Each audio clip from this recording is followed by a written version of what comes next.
మన పత్రిజీ గురువు గారికి పాదాభివందనాలు. మాది వరంగల్ జిల్లా. మా గ్రామం నందనం. నా పేరు ప్రభావతి. నేను ధ్యానంలోకి 2 సంవత్సరాలు అవుతుంది ధ్యానంలోకి వచ్చి. ధ్యానంలో రాకముందుకు నా జీవితం ఎందుకు పనికిరాని జీవితము, ఇక నేనేం పని చేయలేను అనే పరిస్థితిలో ఉన్నాను. ఇప్పుడు అట్లాంటిది నేను ఈ ధ్యానంలోకి వచ్చినాక చాలా నేర్చుకున్నాను. నా ఆరోగ్యం బాగుంది. నాకు అస్తమా కంప్లీట్ తగ్గిపోయింది. నా మోకాల నొప్పులు తగ్గిపోయినాయి. నేను బాగున్నా, అందరూ బాగుండాలని నేను ధ్యాన ప్రచారణ కూడా చేస్తాను. మా ఊర్లో ధ్యానం చెప్తున్నాం. ఒక 7-8 మంది ధ్యానంలోకి రాగలిగిండ్రు. నా వలన ఇంకా చాలా మంది ధ్యానం నేర్చుకోవాలి, వాళ్ళు కూడా సంపూర్ణ ఆరోగ్యంగా ఉండాలని కోరుకుంటున్నాను. ధ్యానం అనేది ప్రతి ఒక్క మనిషికి తెలియాలి. శాకాహార ర్యాలీల గురించి కూడా చాలా అనుభవం వచ్చింది. శాకాహార ర్యాలీలో పోతే కూడా ఇంత కాళ్ళ నొప్పులు తగ్గించుకున్నానంటే నేను నడవలేని పరిస్థితిలో కూడా కాళ్ళ నొప్పులు నాకు రాలేదు. ఈ ధ్యానంలో నేను పొందిన అనుభూతి ఏంటిదంటే నేను సంపూర్ణ ఆరోగ్యంగా ఆనందంగా జీవిస్తాను. మనకు ఎప్పుడూ ఒక మాస్టరు తోడు ఉంటా అంటారు.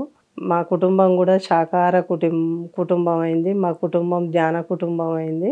నేను మా ఊర్లో అందరి ధ్యానం చేయాలి, మా ఊర్లో ఒక పిరమిడ్ ఉండాలని ఇది నా సంకల్పం.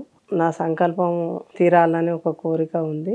ఈ గురువుగారు మనకిచ్చిన ధ్యానంలో ఎంతోమంది అభివృద్ధి చెందిండ్రు. ఈ ధ్యానం గురించి తెలియక ముందుకు వేరే విధంగా ఉన్నారు, తెలిసినాక లైఫ్ వేరే ఉంది.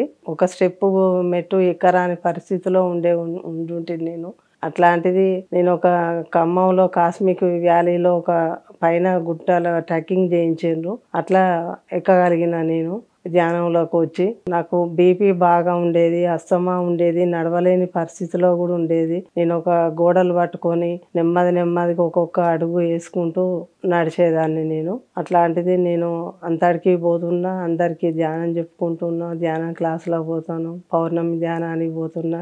ఇప్పుడు మేము ఆనందంగా జీవిస్తున్నాం. ఈ ధ్యాన జీవితం అనేది ధ్యానంలోకి వచ్చినాక అర్థమైంది. బుక్స్ చదువుకుంటే కూడా నాకు కొన్ని కూడా అర్థమయ్యేది. సూక్ష్మ శరీరాయము బుక్ చదువుకుంటే కూడా దాంట్లో కొన్ని నాకు చాలా ఇంపార్టెంటు, ఎట్లా సూక్ష్మ శరీరాయం కదులుతుంది అనేది కూడా తెలిసిపోయింది. పత్రి సారును నేను చూడడము ఒకటే ఫస్ట్ టైము చూసినాను. అఖండ ధ్యానానికి వచ్చిన నేను. అది కూడా గురువుగారు నాకు ధ్యానంలో గురువుగారు మీరు ధ్యానానికి రమ్మంటారని ఒక మాస్టర్ చెప్పిండ్రు నాకు. దాంతో నేను అఖండ ధ్యానానికి రాగలిగిన. అప్పుడు ఫస్ట్ టైము నేను సండే రోజు వచ్చిన, తెల్లారి మండే రోజు గురువుగారు పిరమిడ్కి వచ్చిండ్రు. అదే ఫస్ట్ టైము చూసిన. తర్వాత గురువుగారు బాడీ వేకెట్ చేయడం అన్నే ఉన్నా. గురువుగారి సమాధి మట్టి కూడా గురువుగారి కొంచెం రుణం అనేది తీర్చుకున్నా కావచ్చు అనుకున్నా. అక్కడ సేవ చేయడం జరిగింది. అదే ఫస్ట్ అదే లాస్ట్ నేను గురువుగారిని కలవడం. అంత మంచి గురువుగారిని నేను ఎందుకు చూడలేదు, ఇన్ని సంవత్సరాల కాంచి నేను ఎందుకు రాలేదు ధ్యానంలకు, నాకెందుకు తెలియలేదని చాలా బాధ అనిపించింది. అని గురువుగారిని చూడడం కూడా ఇది ఒకటి భాగ్యం నాకు కలిగింది. నా గురువుగారు వచ్చి ధ్యానంలో చెప్తే వచ్చినా, లేకపోతే రాకపోతున్నా కావచ్చు. ఈ గురువుగారిని చూడడం కూడా నాకు అదే సంతోషం అనిపించింది, బాధ అనిపించింది, ఆనందం అనిపించింది. గురువుగారిది కొంచెం సేవ అయినా చేసుకున్నా కదా, ఇది ఇక్కడికైనా నాకు నా జన్మ ధన్యమైందని అనుకున్నా. అని గురువుగారి చేతి వంట కానీ భోజనం కానీ అట్లాంటిది ఏమీ అనుభూతి పొందలేదనేది నాకు చాలా బాధగా ఉండేది.